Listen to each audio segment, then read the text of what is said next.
One more thing I need to cover before we start diving into some real code, and at that moment things will make a lot more sense, is MLlib, and that is component built on top of Spark for machine learning, a machine learning library. So obviously that is very relevant to this course. So what are some of the things MLlib can do well? One is feature extraction. So one thing it can do at scale is turn frequency and inverse document frequency stuff, and that's useful for creating, for example, search indexes, and we will actually go through an example of that in a few lectures from now. So the key again is that it can do this across a cluster using massive datasets. So you could make your own search engine for the web with this potentially. It also offers your basic statistics, correlation, chi-square test, Pearson and Spearman, and some simpler things like minimum, maximum, mean, or themselves. None of those are terribly exciting in end, but what is exciting is that you could actually compute the variance or the mean or the correlation score across a massive dataset, and would actually break that dataset up into various chunks, run across an entire cluster if necessary. So even if some of these operations are not terribly sexy, what's sexy about it is the scale at which it can operate at. It can also support things like linear regression and logistic regression. So if you need to fit a function to a massive set of data and use that for predictions, you can do that too. It also supports support vector machines. So we are getting into of the many fancy algorithms here, some of the more advanced things, and that too can scale up to massive data sets using a Spark MLlib.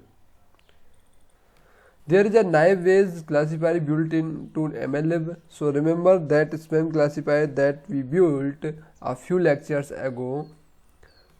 You could actually do that for an entire email system using Spark and scale that up as far as you want to.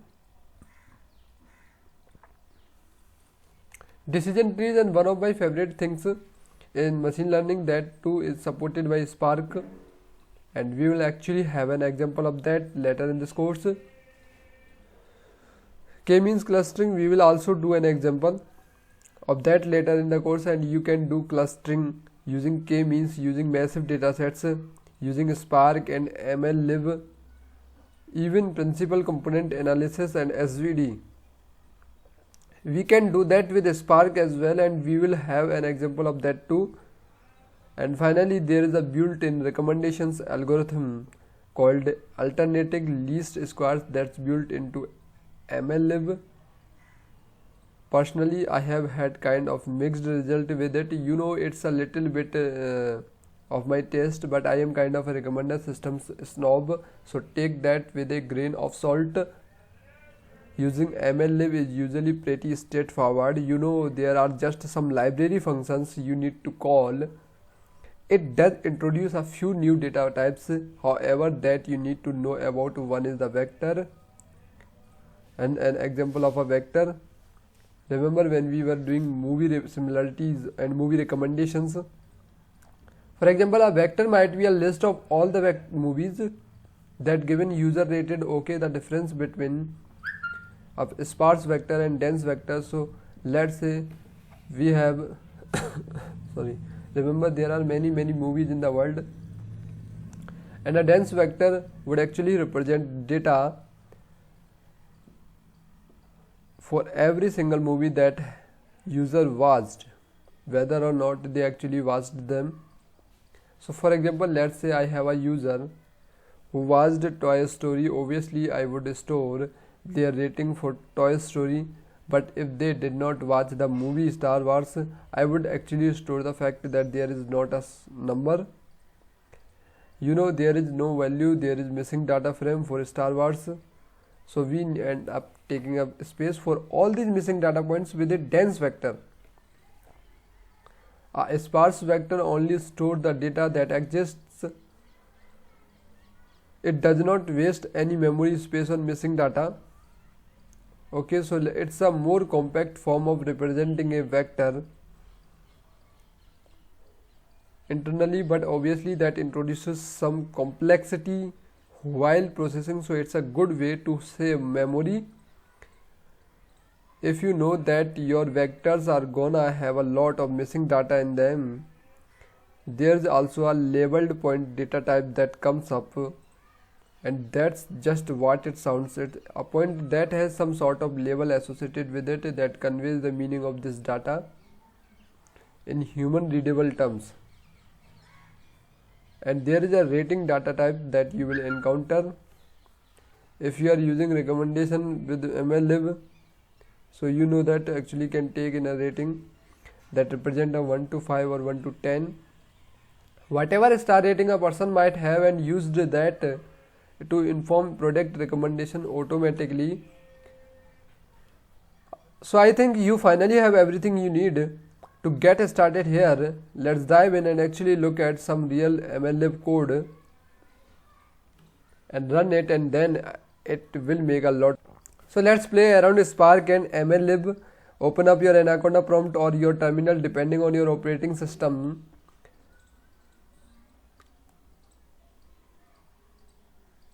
And by the way, if you did just install Spark, remember we set some environment variables. So you will need to close and reopen your Anaconda prompt if you have one open already to pick those up. So let's cd into our course materials folder as we always do, and in here there are a couple of Python script that we can use with Spark. Now, unlike before, we cannot actually run this in a notebook, so we are just going to use whatever our text editor we have to look at these of go through what we are going. We may as well as use Spider, that's the Python editor that comes with Anaconda. So just go ahead and type in Spider with a Y and wait for that to come up. So and here we go. So go ahead, hit the open icon and navigate to your course materials.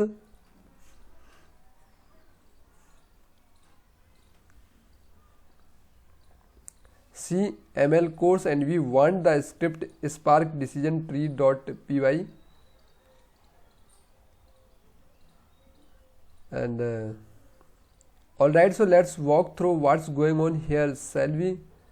Now again, we are not using an IPython notebook this time around. We are actually just using a standalone Python script, hence the .py extension instead of IPy, and it is actually possible to run a Spark code within a notebook, but it involves even more setup steps, and I think we have done enough of that for now, just for running a couple of Spark examples here. So let's just keep this as a standalone script in the real world. The way that you will run this on cluster will typically be you will copy the script to the master node of that cluster, and there's a script called Spark submit that comes with Spark that will actually interpret that script and distribute it throughout the rest of the cluster for you. So that's really the way you would want to do it in the real world anyway. It's possible to kick it off with a notebook, but it's just a little bit more trouble than I want to deal with right now. Anyway, let's walk through what the script is doing. Simple enough. So this may be new to you, so I will go through it all a little bit slowly. We start by importing all the packages we need of course, and we need some stuff from MLlib obviously. If we are gonna be doing MLlib code, we need something called a labeled point and the decision tree itself from MLlib, both of which we talked about earlier, and pretty much every Spark script is going to import Spark conf and Spark context as well. We are also going to import array from NumPy, which allows to use NumPy arrays as we are manipulating our data and preparing it here. Now keep in mind that Spark is not going to magically make everything from NumPy and scikit-learn.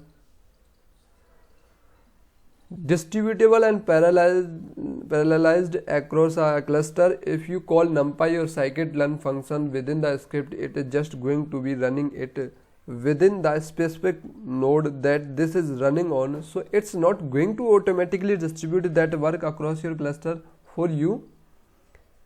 You have to be using the actual functions within MLlib for that to happen. So keep that in mind. Sorry. Yes, you can still use numpy and scikit-learn in here, that those methods. If you want distributed machine learning, you have got to stick with that in MLlib. Alright, so to kick off a Spark script, that we need to set up a Spark context, which is the environment we are running a Spark within, and that basically takes care of all the niggly details of how to actually distribute this stuff and how to organize the order in which things are run and assembled back together across your cluster. The beauty of Spark is that it does all that thinking for you. You don't have to worry about that part of it to set up a Spark context. However, we need a configuration object first, and what's going on here is we are setting a new Spark conf object set master local, means that we are only going to be running it on our local PC for this example, because I don't have a cluster handy. If you were running on a real cluster, you would change that to something else, and we are also gonna set an application named so that when you view this on the Spark console, if we had one running, you would see it referred to as that name, so that we set up our Spark context, and we will skip these functions for now. We will get back to them when we actually call them, and if we go through below these functions, you start to get to the actual lines of code that will actually be executed here. So we start off by loading up our raw data from the past hires.csv files. So in our decision trees example, let's go ahead and open that up to refresh ourselves on what it looks like. So if you go to our course materials, we should find it in here, pathrise.csv. Let's open that up, and this will open up an Excel for me. It's gonna make it all look like a pretty table, even though it is just a common separated value file. So again, we have our structure here as the first line in the headlines for actual columns here. So our first row tells us what these columns mean: years experience, whether or not they are employed, previous number of employees, level of education, so on and so forth. And that's before we have a lot of data here that needs to be converted into numerical letters. Just like any machine learning algorithm, it deals better with numbers, with the numbers letters. So we are gonna have to transform these Y's and N's into, and these BS, PhD and MS level of education will need to be converted into numerical ordinal data instead. So that's what we are dealing with. Let's go back to our script. Alright, so the first thing we need to do is strip that header row off, because that's not actually useful information for the algorithms, right? So to do that, the trick we are doing is this: we say header is equal to row data dot first. So what happened when we called sc.text file is loaded up every individual row of that CSV file into an RDD called row data. Okay, so now we have an RDD called row data that just contains nothing but the row comma separated strings of each row of that data. What we are doing here is extracting the first row of that data, which is gonna contains the names of the columns, and then we can call the filter function on our row data RDD with a lambda function. Again, this is an inline function basically that says as long as the given row does not equal to header row, we will preserve it. So by doing this, we basically make a copy of row data that actually filters out that first header row, and we save that into a new row data So basically we have a row data RDD that at this point where that first header row has been filtered out. Now this is a good time as any to mention that in modern Spark code there is something called a data set instead of an RDD, and that tends to be used more widely these days because it has slightly better performance in some instances. Well, it has a lot better performance in some cases. It depends how you are dealing with it, and it also lets you just execute SQL against the data. So because of those conveniences, people are migrating some towards using data sets instead of RDDs. It's basically a higher level things, but in this case it does not really make a big difference. So we can use RDDs. ML will work basically the same way with it. So we are gonna stick with RDDs for now. My way of looking at it is, if you have a simple solution and a more complicated solution, there is no big performance difference, stick with a simple solution. So I am gonna stick with RDDs here, but just so you know, when you talk to people today about Spark, they are probably gonna be working with data sets or data frames instead of RDDs. Same general things has more functionality. So now we need to actually split our comma separated values into actual fields here, and to do that we are gonna call a map function, and we are just gonna do a little inline lambda function here. Again the call split on the actual line using the comma, so that we will take each row of data and split it up based on the commas into individual fields in the list. RTD called CSV data, where we have actually structured that data somewhat. We have actually taken out the commas instead of just one value that contains a big comma separated list of stuff. We have a row that contains individual fields that we are interested in. Now we need to actually convert those fields to what we want. So we will call map with an actual function at this point called create labeled point. So let's move up to that function and see what it does. So create labeled point takes in a list of fields that came in from our CSV data after separating it based on the commas, and it converts them into the format that we actually need for training our decision tree. So the first thing we do is convert the first field, which represents the years of experience, into an integer instead of a string. We will take the employed field and call our binary functions on it. So field 1 is going to be a field that contains either the letter Y or N, right? That indicates whether or not they are currently employed. The binary function just says if it is a Y, return 1, else return 0. So this function is going to be called each time on each row to convert that Y to a 1 or N to a 0. Okay, so remember, machine learning generally wants numbers, not strings or letters. Whenever possible, we will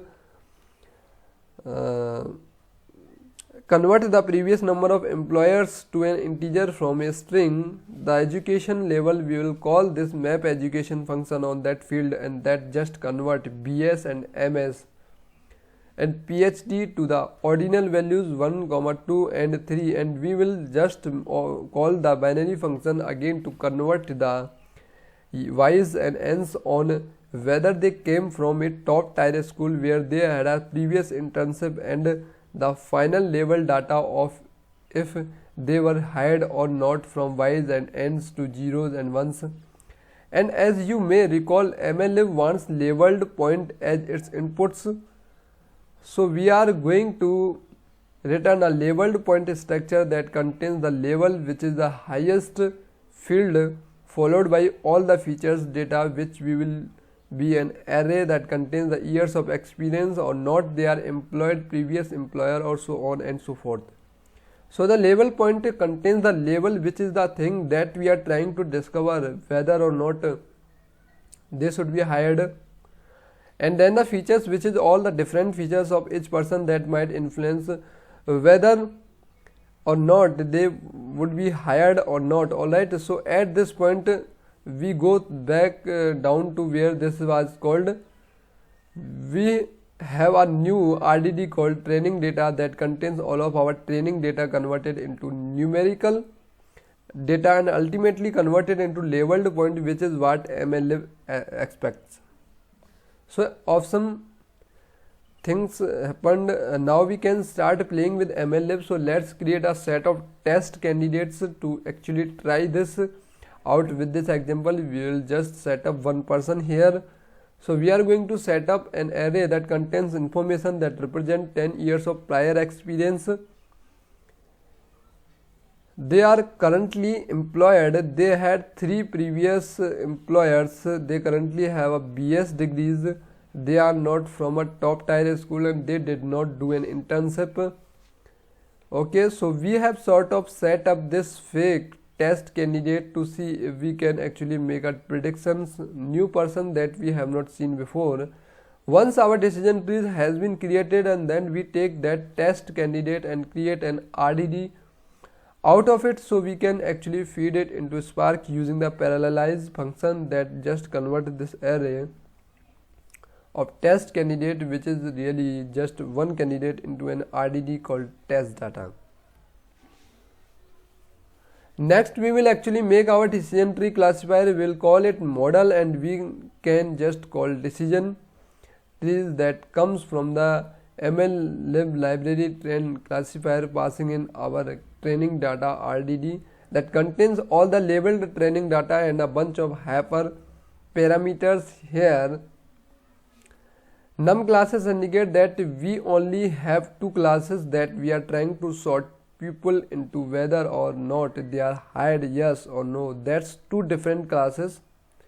We also have to pass in an array defining which of our features are categorical in nature, and then we can specify how the actual decision tree itself is constructed with that impurity functions in depth and the maximum number of bins. Alright, once we have that model trained, we can actually use it to make predictions. So we will do that. We will just call a model.predict given our test data RDD that contains our test candidate, and we will print out the results of that. We will just print out the actual results of that predictions. And here is the important point here. So at this point we are actually saying I want to call predictions.collect. I want to actually get something back from Spark giving me an answer. It's not until this point that Spark actually does anything.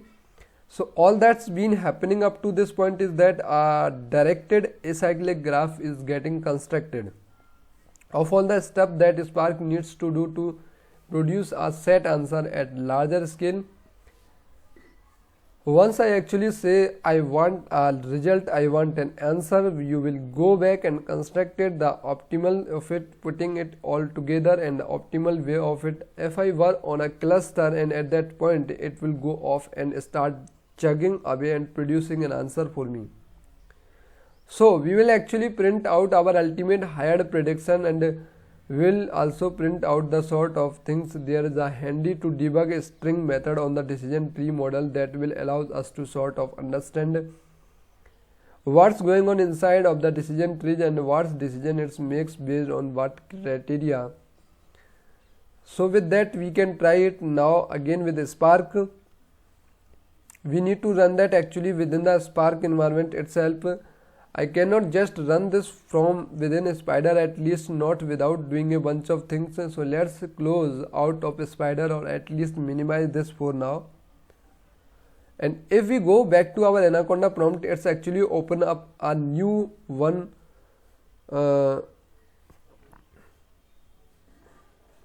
Back to Anaconda prompt. This will make sure that we have Anaconda's Python environment available to us. Again we will cd to our course materials, and now that we can do is type in Spark submit followed by that script name, which was Spark decision. tree.py. Now this spark.submit script is part of Spark itself. This is what actually takes a script and decides how to distribute it and actually feed it into the Spark engine. Let's hit enter and see what happens.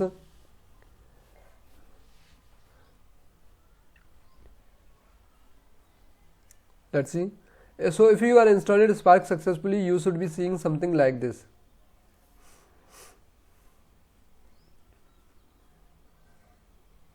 And there we have it.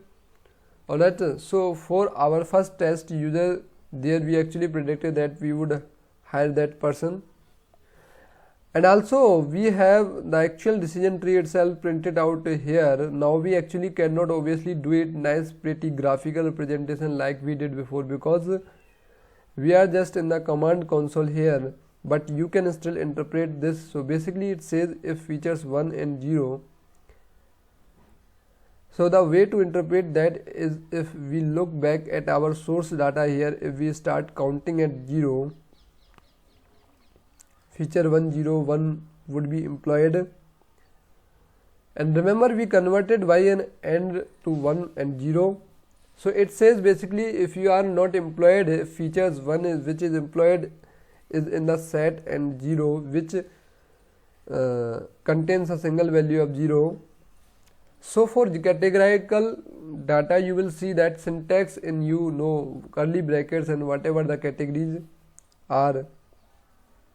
So if you are not employed and if feature 5 is also 0, so 0, 1, 2, 3, 4 and 5, that's an internship.